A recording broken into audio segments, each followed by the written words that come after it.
On this episode of the Layover Live, we're talking about repurposing content.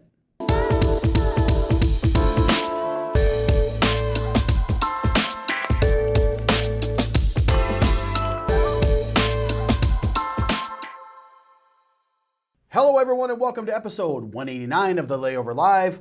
I'm Jason Swick, VP of Strategy and Insights at Simpleview, and thank you once again for taking time out of your crazy day to join us on the show. So back in August, we had Sandy Jordan on to talk about telling your destination story. And while Sandy was here, we spoke about why it was important, ways to measure success, and we even shared some examples along the way.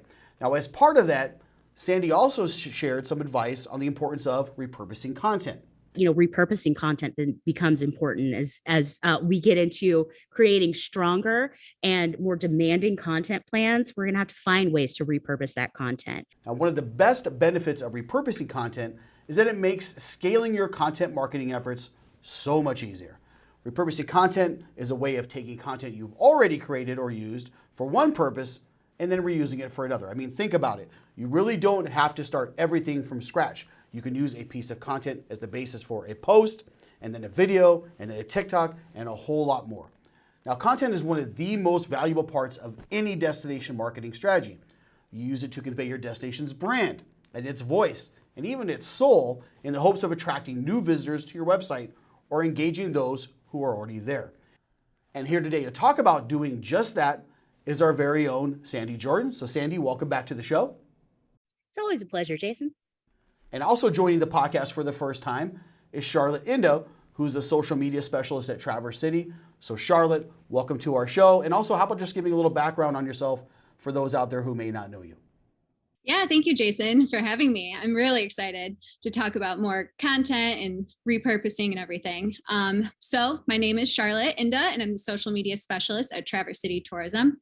If you don't know where Traverse City is, I can pull out my map, and it's right up top here, right in northern Michigan.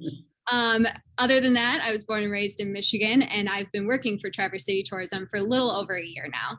I really enjoy just being able to showcase this beautiful area through the different social media platforms that we use, and to act almost as a tour guide to show them what the things they can do or see when visiting. Yeah, Charlotte, super happy to have you here. We are big fans of the Traverse City marketing team, so I'm so excited to have you here. And thanks for giving that background and giving folks a little bit of insight into where you're from and what you're doing. So I really appreciate that. But Sandy, I want to like jump into it and start with you because we're just kind of a part two of our episode back in August, where we talked about the importance of telling your destination story and also repurposing content.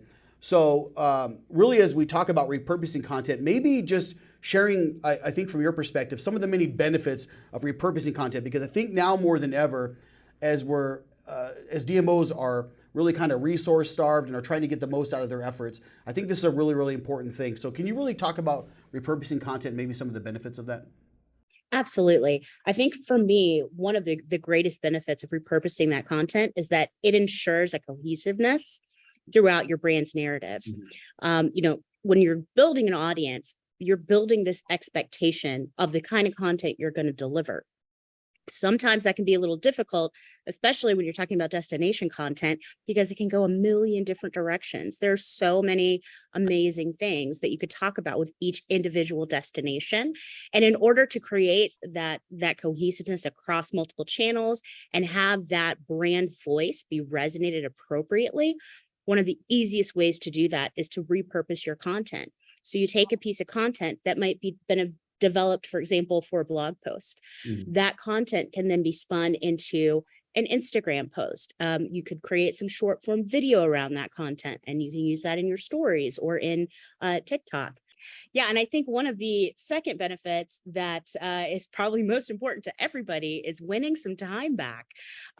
Creating a strategy based off of a content calendar that's already developed is very simple. It's very easy. You got your brand cohesiveness flowing with taking that content and repurposing it on multiple mediums, and then you're done. That's it. So winning that time back is huge for any time-starved DMO.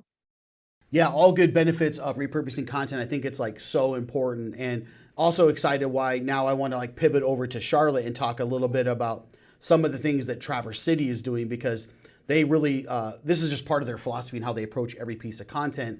And so, Charlotte, I want to go over to you and talk about this now, and really give like some real life examples of this kind of in the wild, right? So could you share maybe, ways that you guys are repurposing content to really, reach your overall audience and your engagement? Maybe talk a little bit about your approach and maybe some examples that you guys have to share, because I think you guys do a really, really, really good job of this.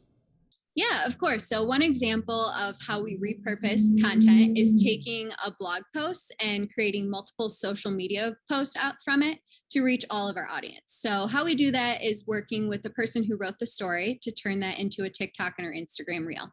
So recently we wrote a story about the expansion of a very popular trail in our area called the Boardman Lake Loop Trail. And our PR manager went out to write the story, and then I went out on the trail to get video. So the story was shared on Facebook, Twitter, Instagram as a reel, and TikTok. We were also able to put the TikTok on the blog post itself on our website, so people were able to watch it there as well. And this was just very popular with not only visitors, but locals, and it just showed the work and highlighted what we do in the community with the TART trails. I love that, Charlotte. That's a really, really great example. Or taking a blog post and thinking about, okay, if I create this hero piece of content, or this article or whatever I'm creating, how can I cut this up then use this across the various platforms? Your guys' philosophy of 3 is interesting to me, about how you when we were talking in the pre-show, talking about how, hey, everything we go into, we try to create at least 3 pieces of content for it every single time to try to get the most out of that, cutting it up to serve these various audiences, because how we consume content across those various channels is very different, and we're speaking oftentimes to different audiences. And so really, really good examples there. So now I want to turn to kind of like getting you guys' thoughts just around this topic in general. So Charlotte, I want to come back to you first and talk about this because really a lot of this, I think, also really entails coming up with a short form strategy, right? So maybe you could discuss maybe the need for having a short form strategy and why you think it's important. Because I know, again, talking in the show, you thought that this was really an important approach as we started to think about, really talking about repurposing content, making sure you have that short form strategy. So we'd love to hear a little bit about that. Yeah, so video is becoming more and more popular across all platforms in general, and brands are starting to include it in their marketing mix. So when I first started at Traverse City Tourism, our short form strategy, which it still is 3 TikToks and Instagram reels per week. So we average about 12 per month. And reusing video for both of these platforms will become your best friend and make your job so much easier. Just last week, I used video from last year to create an Instagram reel celebrating the first day of fall. So always save your video, because then you never know when you can use it. Another thing you can add to your short form strategy is making sure your influencers send you the video file from what they're posting. Also, we have them add us as a collaborator on Instagram, whether it's a post or a reel. It still will show up on both profiles along with both news feeds. So we both win in that situation. And then when you get the video file, you can add it to your TikTok, but make sure you credit them or tag them in some way. Lastly, we've been using the video from the video production companies that produce multiple videos for us. We have them send us a vertical version. And so that can be used for Instagram Reel and TikTok, but we also have another version that can be on YouTube, Facebook, and Twitter. So anyway, you can get the video along with the B-roll that they have from your video production companies, that becomes so much easier for you. Yeah, that's great advice, and really really important to have that short form strategy and thinking of other ways that you can leverage what you're already doing, right? Whether that's getting that footage ahead of time from an influencer or whatnot. Really, really important. So Sandy, staying on this theme of this short form strategy, I'd love to hear you discuss some of the new changes that are coming out with YouTube around shorts and things of that nature, and maybe sharing with DMOs why they should be keeping this in mind. Yeah, I think that anybody who's taken just 5 minutes to jump onto TikTok and see what it's all about, you will learn very quickly that it is a bit addictive. And it is a very effective way for brands to communicate with their audience. The changes that YouTube they're incorporating now really is about harnessing that audience and this concept of short form video and finding a way not just to deliver it, but also to compensate the creators of that content. As of now, when TikTok pays out their top creators, it's only about 4% of the creators on the platform. So, the Cabby Lanes and the D'Amelios of the world, they're getting paid from TikTok. But other creators are having to go through other routes. They're using the traditional influencer models to sustain their platform. YouTube, with YouTube Shorts, if you've had a chance to be on the YouTube app and have seen through your feed options to view shorts, you'll see a lot of those shorts are really just a simulcast of TikToks. Creators are putting their short form video on YouTube, and they're also posting to TikTok. And it's very much the same experience when you're in the app flipping through TikToks. So YouTube is going to expand their partner program to include shorts creators. So no longer do you have to, build an audience to a degree that is much, much higher than most DMOs would want to invest in. You can do that same kind of audience building and then potentially monetize through YouTube Shorts. So as of now, if you wanted to be a long form creator on YouTube, you need 1,000 followers and you need over 4,000 hours of watch time. So that means, pretty hefty videos. Your video should be about 10 minutes at least in order to hit those numbers to build a following and then be eligible for monetization. What changes for the shorts format is that you no longer have that requirement of the 4,000 hours of watch time. You need 1 million views of your short form video, which actually sounds like a lot, but can be captured pretty quickly. Typically, when someone is viewing short form video, they're viewing that video over and over again. And that revenue from those ad dollars is going into a pool that will be disseminated based on the number of views you get as a creator. So I can see this kind of loss leader that DMOs have today of, creating video and trying to get it out there. They're using it as awareness advertising, which is a smart move, but it is a bit costly. I could see a world where DMOs start to monetize specifically with YouTube Shorts because the qualifications are a little bit lower, and because as DMOs, we can absolutely handle that short format video. You have everything that you need to be a top creator in your pocket. The more of those videos you create, obviously, the more views you're going to receive, and that pool of revenue gets split up across all the short form creators. So I think it's a really positive move.